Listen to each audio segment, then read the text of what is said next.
ભરૂચના અતિથિ રિસોર્ટ ખાતે લગ્ન પ્રસંગમાં આવેલ અમદાવાદના સોની પરિવારની ગાડીનો કાચ તોડી રોકડ અને ઘરેણા મળી 12 લાખની ચોરી કરી ચોરો ફરાર થઈ જતા ચકચાર મચી જવા પામી હતી। અતિથિ રિસોર્ટ ખાતે સમૂહ લગ્નનું આયોજન કરવામાં આવ્યું, જેમાં અમદાવાદના સોની પરિવાર પણ હાજર હતા। દરમિયાન તેઓ પોતાની ગાડીમાં સોનું તેમજ રોકડ મૂકી લગ્ન પ્રસંગમાં ગયા હતા અને 4 વાગ્યાના અરસામાં તેઓએ ગાડી પાસે જઈ જોતા તે અચંબિત થઈ જવા પામ્યા હતા। સમૂહ લગ્નનો લાભ ઉઠાવી ગઠિયાઓ અમદાવાદના સોની પરિવારની ગાડીને નિશાન બનાવી કાચ તોડી લાખોની ચોરી કરી ફરાર થઈ જતા ભારે ચકચાર ફેલાઈ જવા પામી હતી।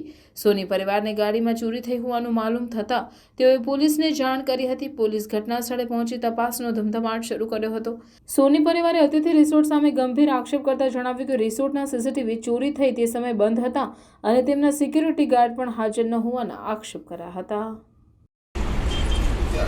મારું નામ મુકેશ સોની છે। હું અમદાવાદથી આવ્યો છું।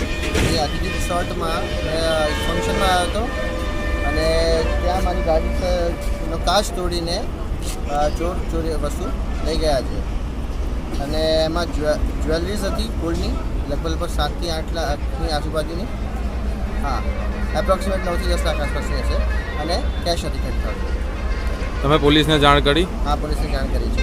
અહીંયા સીસીટીવી કેમેરા એકચ્યુઅલીમાં 2:38 પછી અત્યારે બંધ થઈ ગયા છે। જે વારદાત પછીની ટાઈમ, જે વારદાતનો ટાઈમ હતો ટાઈમના બંધ થઈ ગયા છે। ત્યાં પહેલાં ચાલતા હતા એમ? એ પહેલાં ચાલુ હતા। તમે પોલીસને જાણ કરી આવી છે? હા, જાણ કરી છે। અત્યારે પોલીસ એનું કામ કરે છે।